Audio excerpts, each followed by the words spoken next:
다음은 팁번 관리입니다. 팁번의 원인은 여러 가지가 있는데 최근에 농가분들께서 가장 많은 원인 중에 하나가 높은 급액 이씨입니다. 또한 겨울철이 돼서 관수 횟수를 줄이면서 급액을 끊는 시간을 일찍 하는 경우입니다. 그리고 이 앞전에 말씀을 드렸듯이 야간의 난방으로 인해서 하우스 내부가 건조해지는 것을 농가분들께서 인지하지 못하는 경우가 많습니다. 또 하나 과습인 경우가 있는데 겨울철에는 근권 온도가 25도를 넘지 않는다 그러면 과습에 의한 팁번 현상은 그리 많지 않습니다. 또 하나가 이제 선충 피해입니다. 12월부터 1월 사이에도 근권 온도가 높게 유지되는 경우에는 선충이 활발하게 움직이면서 뿌리를 가해하고 이로 인해서 양수분 흡수가 안 되기 때문에 팁번이 발생하는 경우가 있습니다. 일부 토경 농가분들 중이나 아니면 양액기에 A통이 공급되지 않으면서 칼슘 결핍 현상이 일어나는 경우도 있습니다. 이 항목을 각각을 살펴보도록 하겠습니다. 높은 급액이씨와 관수 횟수 부족인데요. 근권부의 염류가 높아지는 염류 집적 현상이 발생할 수 있는 가장 큰 원인이 되고 수분 흡수를 위해서 에너지 소모가 증가하게 됩니다. 이건 어떤 얘기냐면 근권부의 염류가 높아지게 되면 양액 재배나 토경 재배에서도 물을 먹기 어려워지게 됩니다.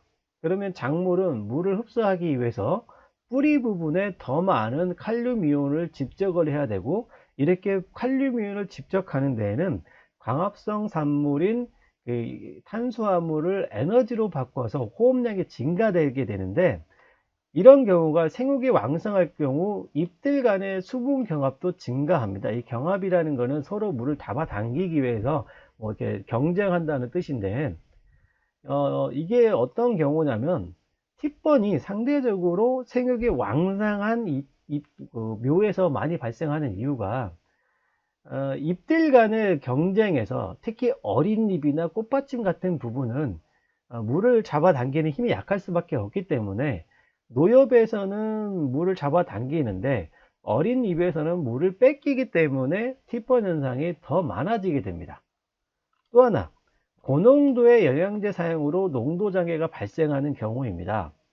농가분들께서 사용하고 있는 영양제들이 예를 들면 뭐 1000배, 2000배 이렇게 사용하시더라도 실제 급액으로 공급되고 있는 이씨보다도 최소 3배에서 5배 이상 높은 농도의 이씨가 찍힙니다. 그래서 이런 경우에 이제 대책으로는 급액 이씨를 1.0 이상 올리지 않는 것이고 급액의 종료 시간은 1몰 1시간으로 조정해 주시면서 급액 횟수를 늘려주는 방법입니다. 또한 이 고설 재배에서나 토경 재배에서도 영양제 사용이나 미생물을 사용했을 경우 점적 테이프가 막히는 경우가 종종 발생합니다. 그래서 이 점적 테이프가 막혀 있지 않은지 끝단에 있는 밸브를 열어서 청소를 자주 해주시고 담수하는 방법이 있는데 스티로폼 배드를 사용하고 있는 농가에서는 맑은 날 기준했을 때 EC를 0.8 정도로 해서 물을 채워서 1시간 내외로 담수를 해주시는 방법입니다. 그런데 이때 담수의 효과를 높이는 방법이 하나가 있는데 토양수분제라는 걸 사용하는 방법이 있는데 이 토양수분제를 별도로 구매하기가 좀 어려우실 겁니다. 그러면 농업용 전착제를 사용해 주시면 됩니다. 한동에 전착제 1병 정도를 이 혼합통이나 이런 곳에 섞어 가지고 물을 채우게 되면 이 전착제에 의해서 상토가 충분히 물을 잘 먹을 수 있는 조건이 되고 1시간 내외로 담수를 한 다음에 빼주시게 되면 높아졌던 근권부 이씨가 내려가는 경우가 생깁니다.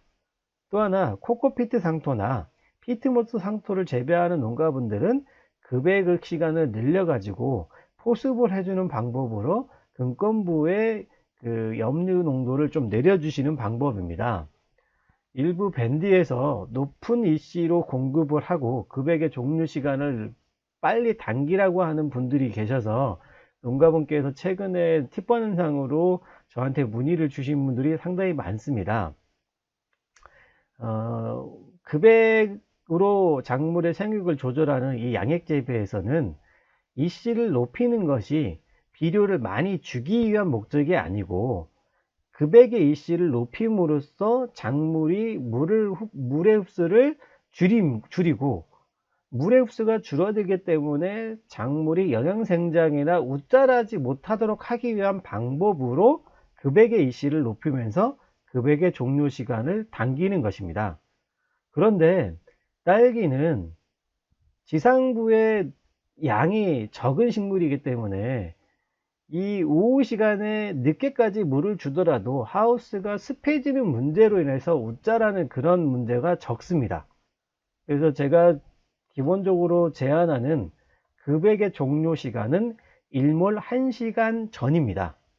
그래서 급액의 일시를 높이지 않고 횟수를 늘려서 관리하는 방법이 딸기의 생산량을 높이는 데 더 효과적이라고 말씀을 드리고, 혹시라도 직거래 판매를 하기 위해서 당도를 높이고자 하는 경우라고 하더라도 딸기를 수확하기 며칠 전까지는 예를 들면 급액일시를 높였다가도 급액일시를 다시 내려주는 방법으로 관리가 주기적으로 이제 바꿔지시는 방법으로 한다든가 하면은 당도를 높이는 데 도움이 되겠지만, 결과적으로 국내 시장이 딸기의 당도가 높다고 해서 가격을 더 쳐줄 수 있는 시장이 아니기 때문에 생산의 양을 유지하는 데 농가가 더 유리한 부분이 있습니다. 그런 부분에서 급액의 이슈를 너무 높게 관리하는 것은 피해 주시라고 말씀을 드리고 싶습니다.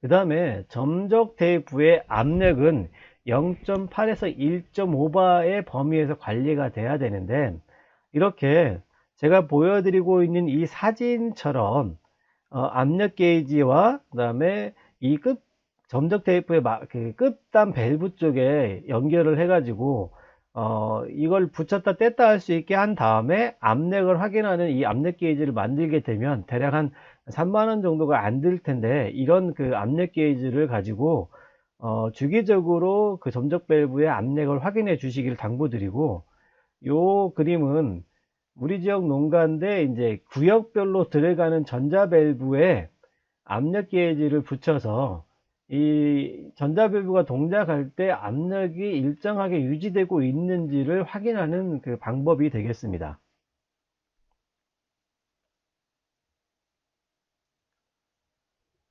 다음은 그 야간 건조입니다. 일액이 관찰되지 않을 경우 급액의 종료 시간을 늦춰서 관리해 주셔야 됩니다. 급액 종료 시간이 일몰 3시간 전은 답이 아니고, 딸기는 일몰 1시간 전을 급액 종료 시간으로 설정하고 작물의 상태를 확인하면서 늦추거나 당겨 주시면 되겠습니다. 예를 들어서 일액의 양이 많을 경우는 그 급액 종료 시간을 당기고, 적어지는 경우는 급액 종료 시간을 늦춰 주는데, 이게 일정 시간까지 늦춰 주고도 일액이 관찰되지 않는다 그러면 필요시 야간에 10시 정도에 1회 정도 관수를 해 주셔야 되는데, 이때는 금권부의 함수량을 유지하고 작물이 물을 쉽게 흡수할 수 있도록 공급 일시를 0.8 정도로 공급해 주면 좋겠습니다. 또한 야간의 난방의 설정 온도가 10도 이상으로 높을 경우에 요거를 8도 내외로 낮춰 주셔 가지고 하우스 내부의 그 습도가 너무 낮아지지 않도록 관리해 주셔야 되고, 외국의 자료 등을 보더라도 야간에 하우스 내부의 상대 습도가 80% 미만으로 내려갔을 때 팁번이라는 생리장애가 더 증가된다고 하는 자료들이 있습니다.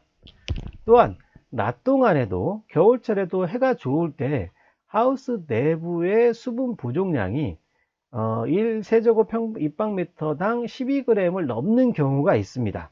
이런 경우에는 예를 들면 12시에서 오후 2시 정도까지 바닥에 물을 뿌려 가지고 상대 습도를 높일 수 있도록 해 주시는데, 지금처럼 영하로 내려가는 시기에 너무 늦은 시간에 바닥에 물을 뿌리게 되면 하우스 내부의 지열을 떨어뜨리고 야간에 과습이 될 수 있기 때문에 너무 늦은 시간에 물을 뿌려주는 것은 피해 주시기 바랍니다.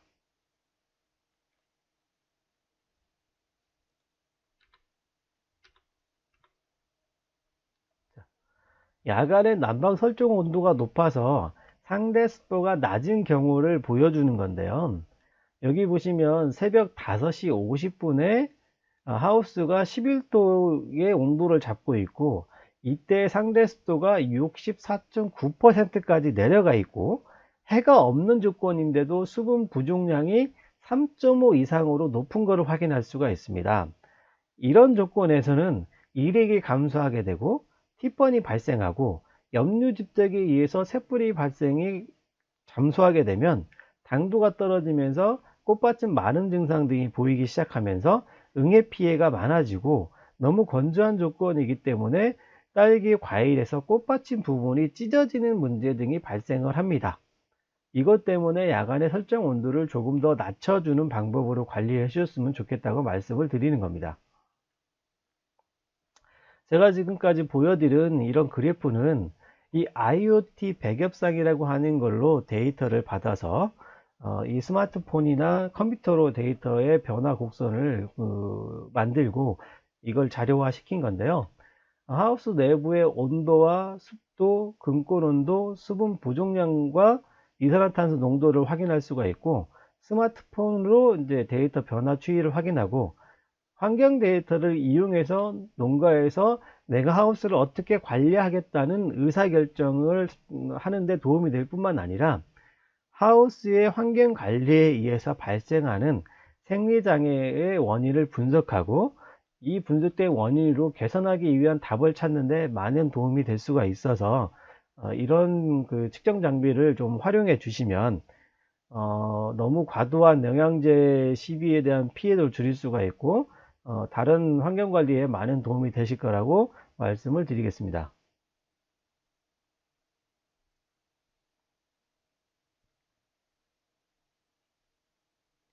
다음은 과습입니다.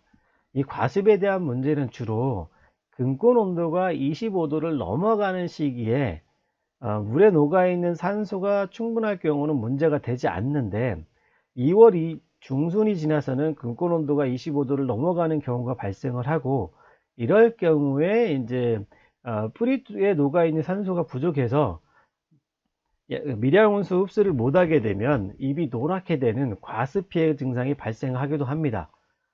또한 근권 난방 온수관의 온도가 25도를 넘어 가지고 용존산소가 감소하거나 너무 고온의 이제 근권 난방관 때문에 딸기의 뿌리가 그 열상 피해를 받아 가지고 이제 생리장애가 더 발생하는 경우가 있었고요. 미생물을 관주해 준 경우 딸기의 뿌리와 이 산소를 두고 경쟁을 하면서 생육에 영향을 주게 되는데, 토경 같은 경우는 요소태 질소를 이제 암모니아태나 질산태 질소로 바꾸기 위해서 미생물이 필요한 농사이지만, 고설 재배의 경우는 완전히 물에 녹고 바로 흡수할 수 있는 속효성 비료를 가지고 재배를 하는 방법이기 때문에 미생물은 피해 주셔야 됩니다. 일부 농가분들께서 뭐 DCN 농법이나 키틴 분해 미생물 등을 활용하면서 딸기에 발생하는 작은 뿌리판이나 선충들을 예방한다고 하시는데, 실제적으로 예방 효과는 적은데, 이 미생물을 점적 테이프로 관주해 주면서 점적 테이프가 막히는 문제로 딸기의 생육이 안 좋아지고 양수분 공급이 안 되는 조건에서 응애 피해가 더 증가되는 문제 등 역효과 등이 더 많은 것을 현장에서 자주 보게 됩니다. 따라서 고설 재배에서는 되도록이면 미생물의 사용을 자제해 주시기 바라고, 혹시라도 클로렐라 등 이런 미생물을 사용할 경우에는 오전에 온도가 좀 따뜻하고 벌이 충분히 수정이 된 후에 옆면 시비로 해주시는 것을 당부드리겠습니다.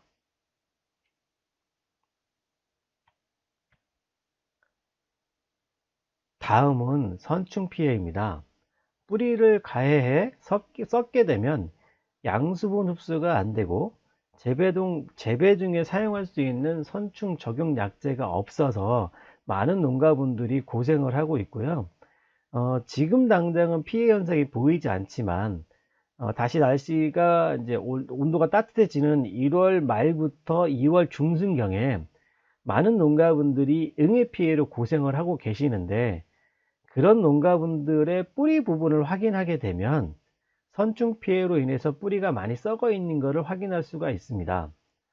이런 문제 때문에 제가 재배 중에 사용할 수 있는 선충 약제를 찾아봤는데, 국내에는 딸기 흰가루병 약제로 등록되어 있는 머큐리라고 하는 이 품목명 플로피람이라고 하는 약제가 외국에서는 벨룸이라고 하는 약제로 등록이 되어 있고, 국내에서도 입제로 해가지고 벨룸이라고 하는 것이 등록이 되어 있습니다.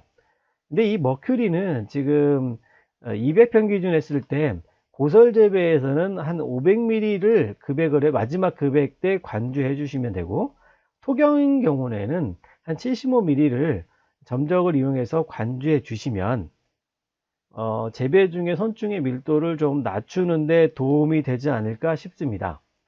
요거를 2주에 월에 2주 간격으로 2번 정도를 관주해 주시면 1월 말경과 2월 중순경에 발생할 수 있는 응애 피해를 경감하는데 많은 도움이 될 것 같습니다. 요 사진이 뿌리 부분의 선충으로 인해서 양수분 흡수가 안 되는 조건에서 양수분 흡수가 되지 않는데 응애가 흡집을 하기 때문에 그 피해 증상이 더 잘 관찰되는 것으로서 농가분들이 응애 피해를 방지하기 위해서 약제를 많이 사용하지만 선충을 잡을 수가 없었기 때문에 이런 문제가 쉽게 개선이 안 되는 부분을 제가 현장에서 확인한 거고요. 이렇게 그 뿌리가 썩어 있는 부분을 제가 가지고 다니고 있는 이 현미경으로 확인하게 되면, 여기 보시면 이 잎에서는 응애가 관찰이 되는데, 이 뿌리를 절단해서 확인하면은 이렇게 응애를 확인할 수가 있습니다. 와, 이거 일부러 이렇게 찍으려고 해도 못 찍겠다. 그래서 이제 농가분들께서 선충을 예방하기 위해서 충분한 약제 소독과 작기가 끝나고 난 다음에 열소독 등에 매우 신경을 써 주셔야 되는데, 현장에서 농가분들께서 바쁘시고 올해처럼 흐린 날이 많았을 경우에 태양열 소독이 안 돼 가지고 상당히 어려움을 겪었던 부분들을 제가 알고 있고요. 이런 부분 때문에 제가 최근에 이제 새로운 기술을 얘기하고 있는 것이 상토 절감 화분 재배 기술이라고 하는 방법입니다.